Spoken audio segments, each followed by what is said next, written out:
Basically, the topic of my talk will be the application of a method that I've been working on for several years. It's quantum hydrodynamics.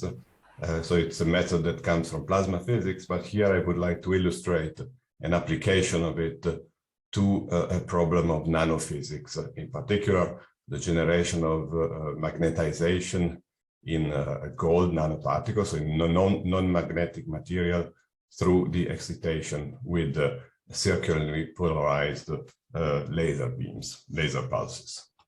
So a little bit of background. If we are talking about nanoparticles, the most important effect that you can obtain when you excite a metallic nanoparticle with electromagnetic radiation, so with light, is the so-called surface plasmon resonance.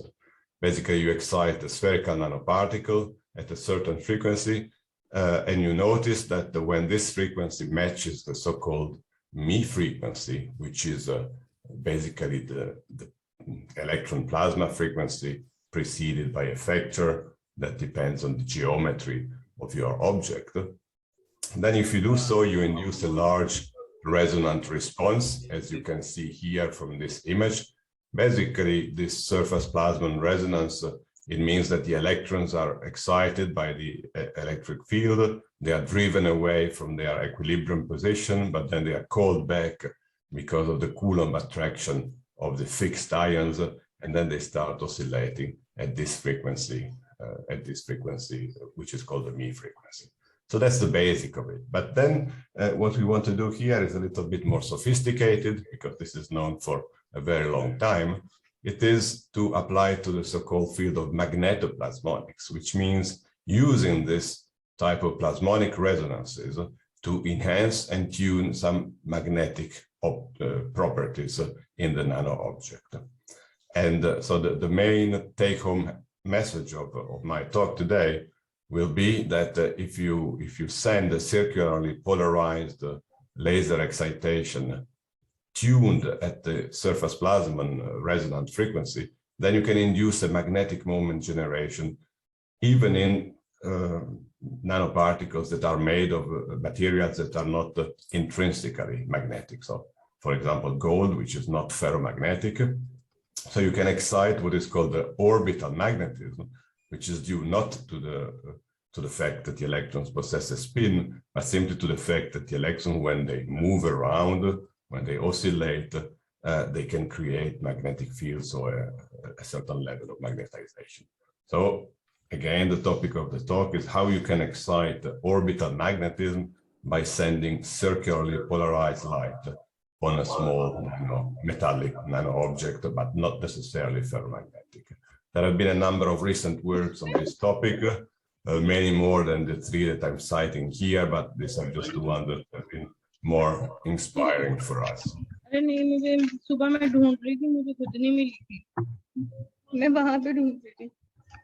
Is there a problem or?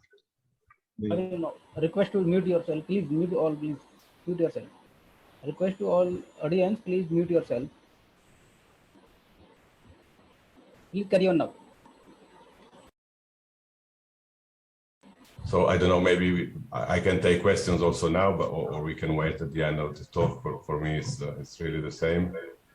If I can show, but I haven't really heard properly the question. So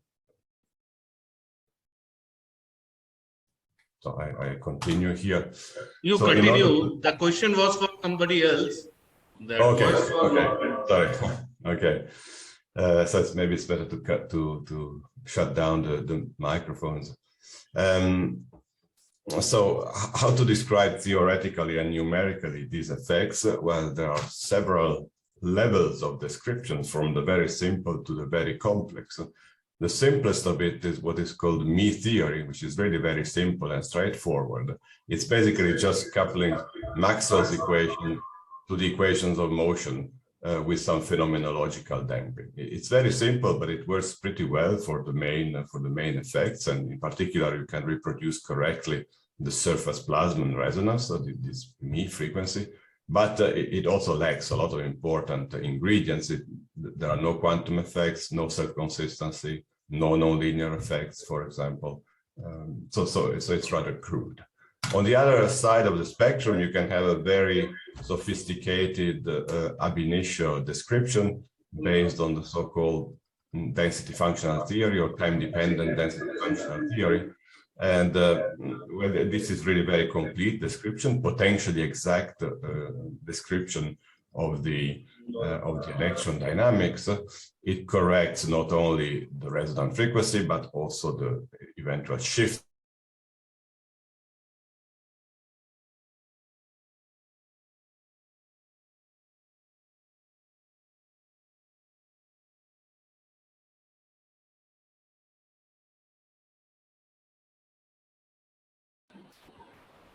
Is there any problem?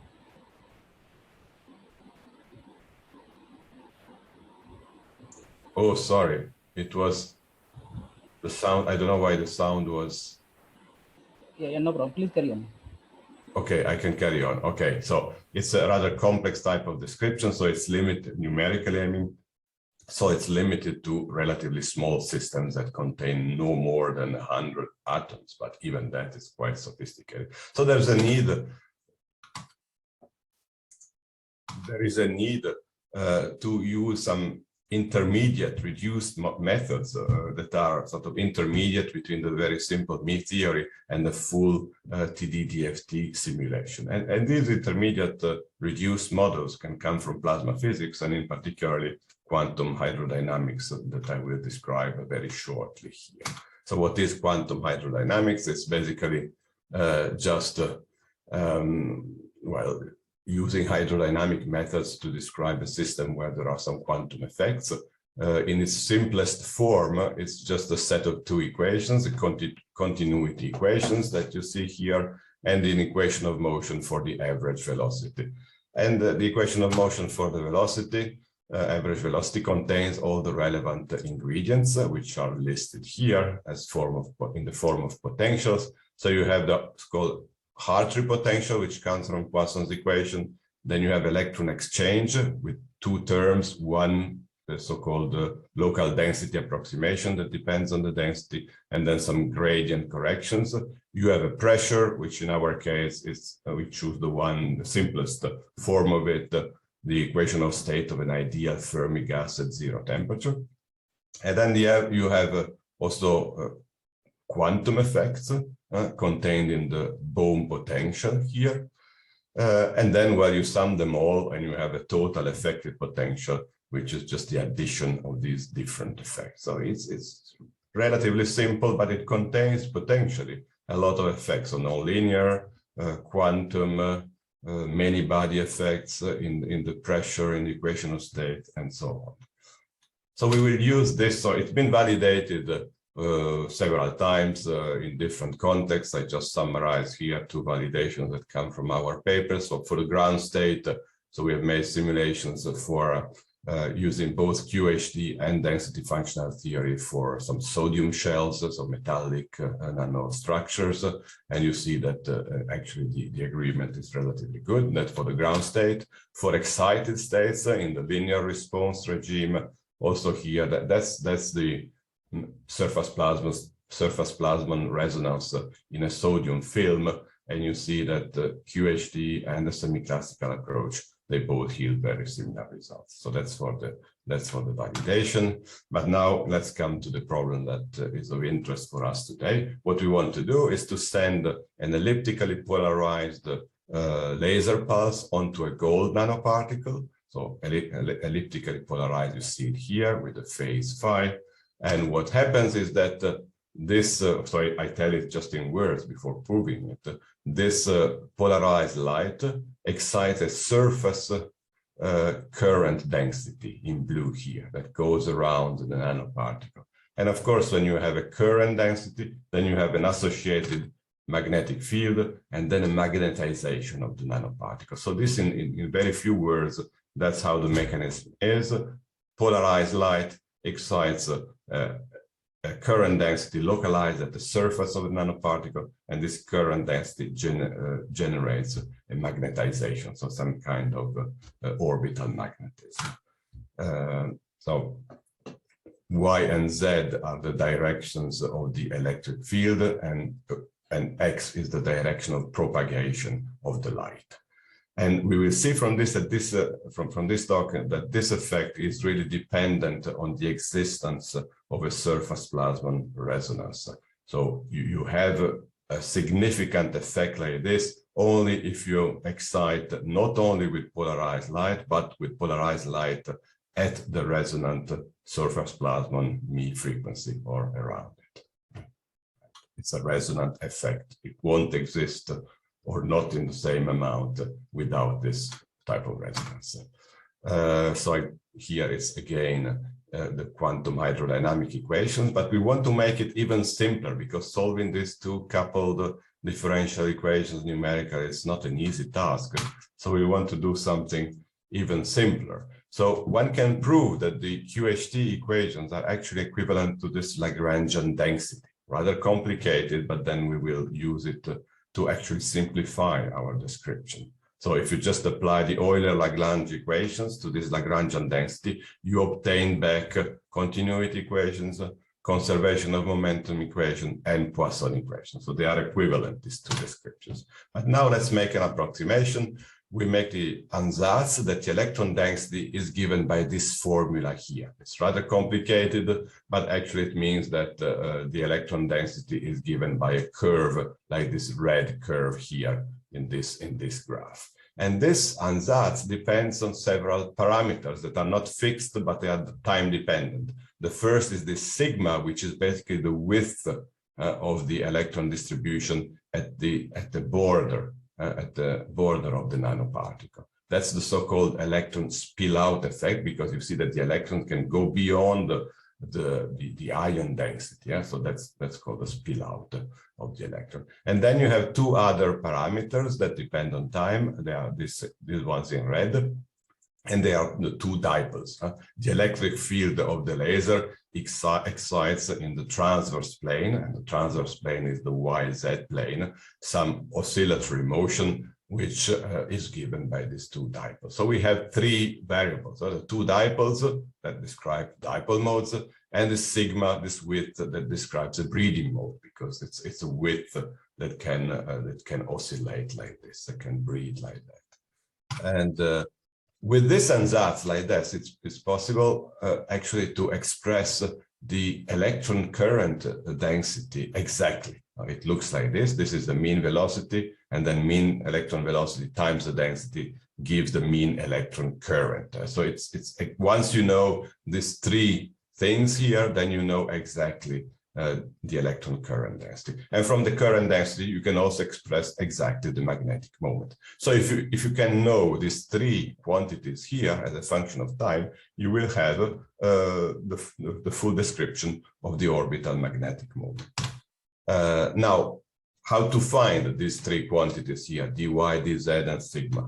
Well, actually, what you do, you inject the ansatz, the density ansatz, this one, into the Lagrangian density that was 2 slides ago, integrate over space, and then you obtain a Lagrangian that depends on these quantities, so dy, dz, sigma, and their time derivatives. And then you use the Euler-Lagrange equations in a standard way to obtain from this Lagrangian the equations of motion, which are quite complicated. I won't go into the detail, but the point is that you just have 3 differential equations. If you can solve them, you have these 3 quantities, dy, dz, and sigma, and from them you can get exactly the magnetic moment of the nanoparticle.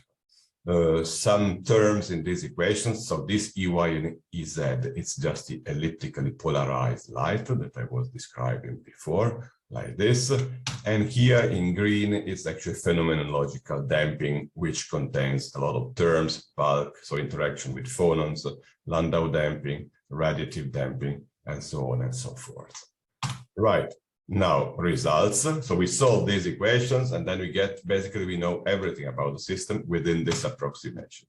The ground state simply means that the dipoles are 0, your particle sits there, doesn't move, and the width is some equilibrium value that you can compute, and you obtain the electron equilibrium ground state density. For instance, here is for 2 values of the radius of the nanoparticles, and also the self-consistent potential, so Hartree, exchange, correlation, and the total effective one here. So you can describe perfectly well your ground state, and they are very reasonable profiles that you obtain compared.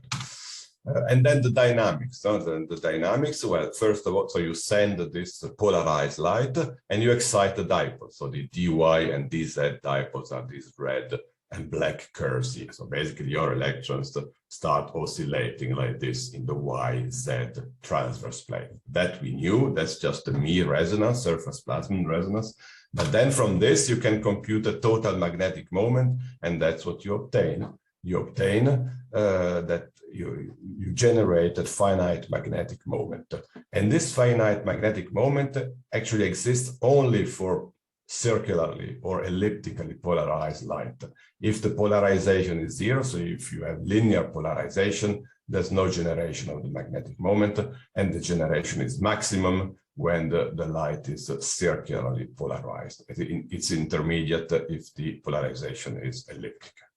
So that's the main point, that's the main effect that I want to show. Generation of a magnetic moment by irradiating with the polarized light. And where does it come from? Well, I said it, these magnetizations come from the fact that you generate a current at the surface of the gold nanoparticle. And here you see it, that's a section, cross-section of the nanoparticle, and these arrows here represent the current, the electric current. So you neatly see that there is a current at the surface, and this is the same thing in 3D at different slices of the nanoparticles. And this is the electric current density at these several positions that are shown here. So you see that each time, so here it's at the center of, here it's at the center of nanoparticles, and here at a different location. So it's really surface current densities that generates this magnetic moment that I've shown before. And then we've done some scaling studies, for instance, how the total magnetic moment per atom depends on the size of the nanoparticle. You see that they are quite small nanoparticles, from 1 to about 2.5 nanometers, and you see that it increases.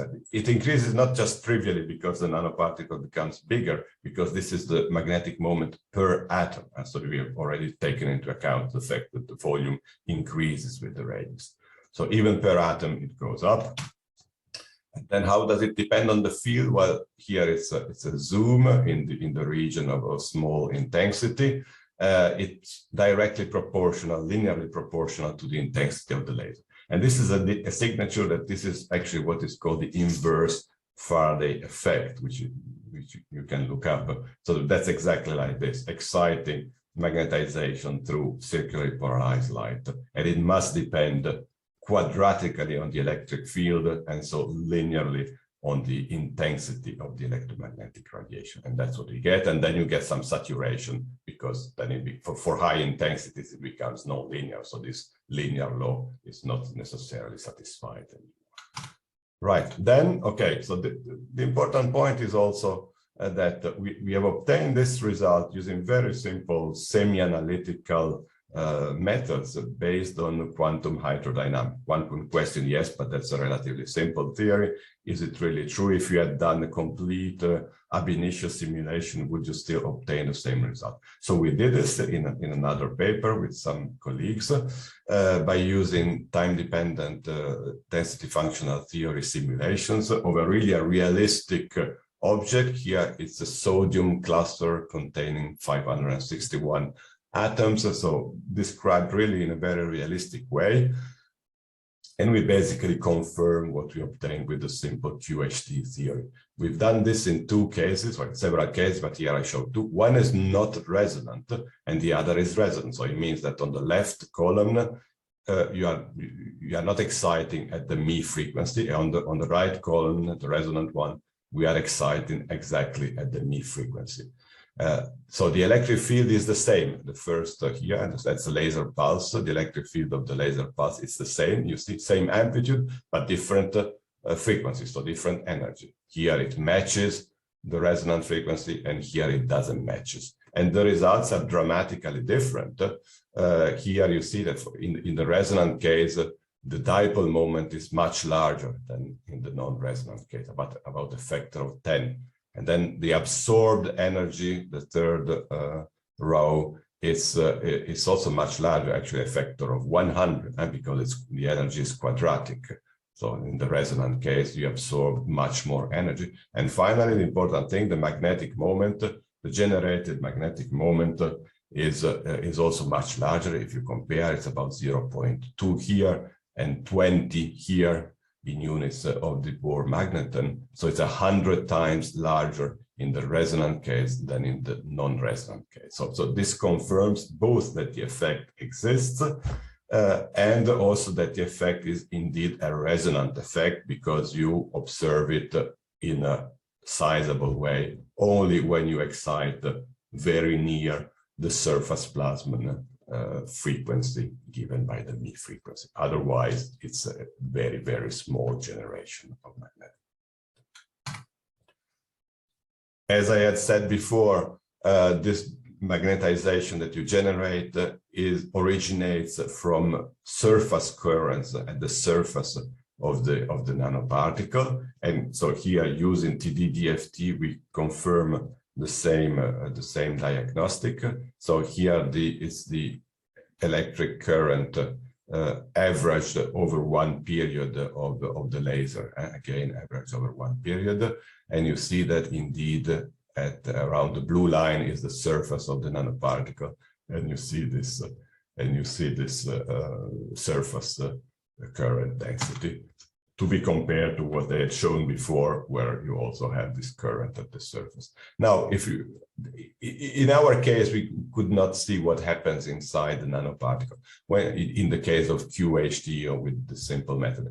But in the case of TD-DFT simulations, you have a full description of the whole nanoparticles, and so you can see that even inside that there are some currents. So what we had learned from QHD is about the main part of it, which is surface currents that generated magnetization. But when we do the sophisticated simulations, we obtain, yes, the main part is surface currents, but you also have bulk currents inside your nano object. So it's not exactly the same, but the main result is indeed very similar. And so I think I can conclude with this, and it leaves us some time for discussions.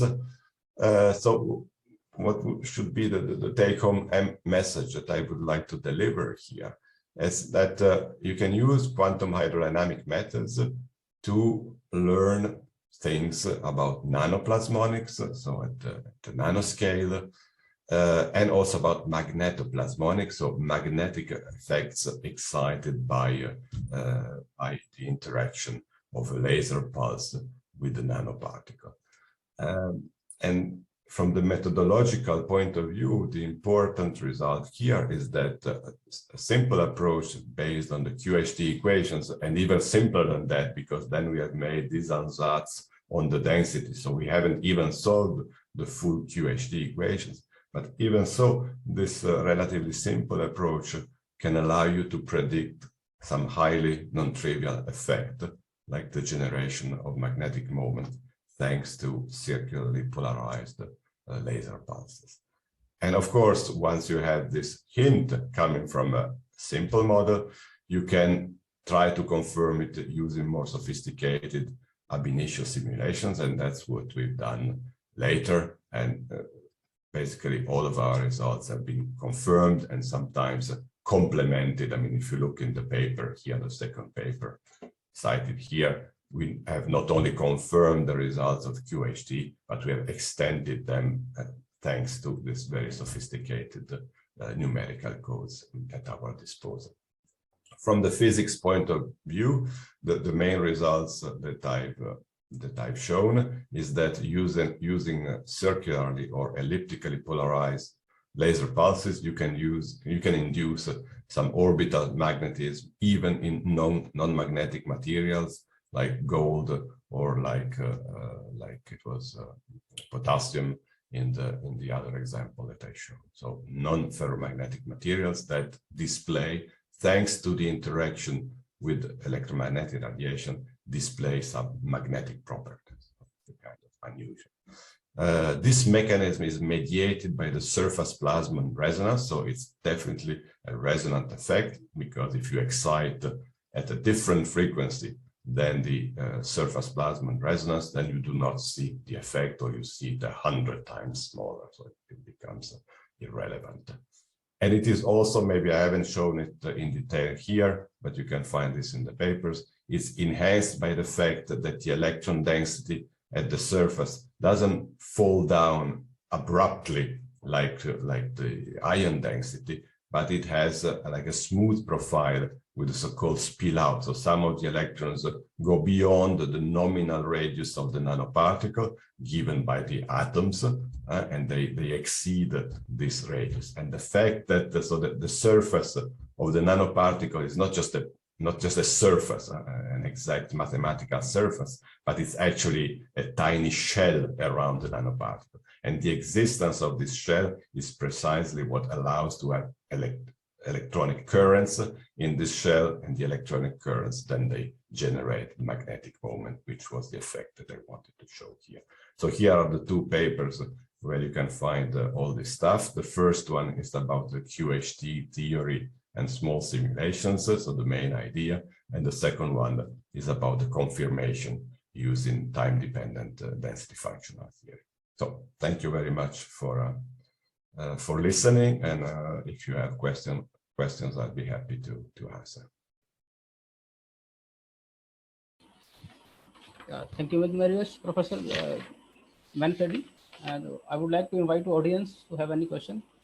So there is one question in the chat box. Yanis has one question in chat box.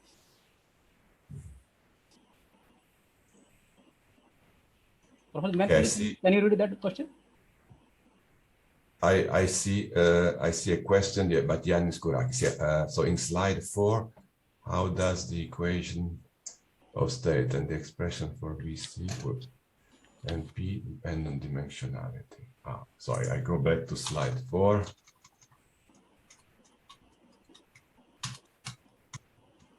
Puneet, can you allow to unmute Yanis?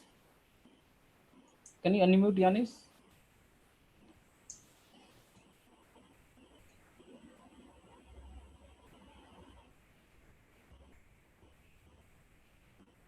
So the equation of state and the expressions for the so they do depend on dimensionalities. They are not.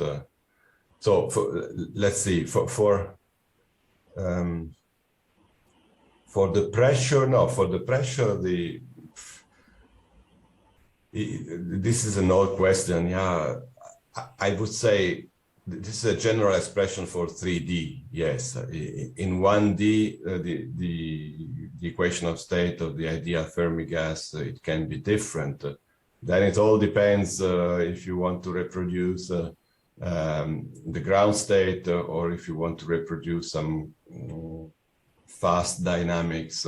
I don't think that there's a general answer for this question, but sorry, here I was in 3D, although it was only right. Yes. Hi, Giovanni. I think you can hear me now. Yes, I can hear you. Thanks for your answer. Yes, just as I thought, actually. So this entire slide is basically valid in the 3-dimensional case, correct? Yes, yes. Okay, yeah. Otherwise, our cases are, we are in 3D, so yes. Okay, good. Yes. Good. That was it. Okay, thanks. Thank okay. You. Any more question from audience? So, Professor Manfredi, I have one question. Yes. How to achieve the resonance condition between the laser and the plasma oscillation? How do you control the resonance? So, well, the resonance now the frequency that you want to achieve is this plasmon frequency. Let's go here. Yeah, the frequency that you want to achieve. So you want to tune your laser on this frequency here, and that's possible. And that's possible experimentally. I mean, you cannot scan in a continuous way all the frequencies, but you can tune your laser so that you are as close as possible to the resonant frequency. Right? Yes, it's possible. All right. Thank you very much. And also because, I mean, this resonance, this surface plasma resonance has a width, so you don't have to be 100% precise with 3 decimals on it. You can be close to it, but not exactly on it, because it has a certain finite width, which actually I've shown before when I was showing this validation. Here, you see, so while here it's a plane case, so it's not the square root of 3, there's no square root of 3, it's just the plasma frequency. But you can see, okay, that you have the resonance. It's also slightly blue shifted for various reasons that I won't detail here, but it has a kind of width. So you don't need to be exactly on the top. You can be slightly off it, but if you're not too much off it, you still see this resonant effect.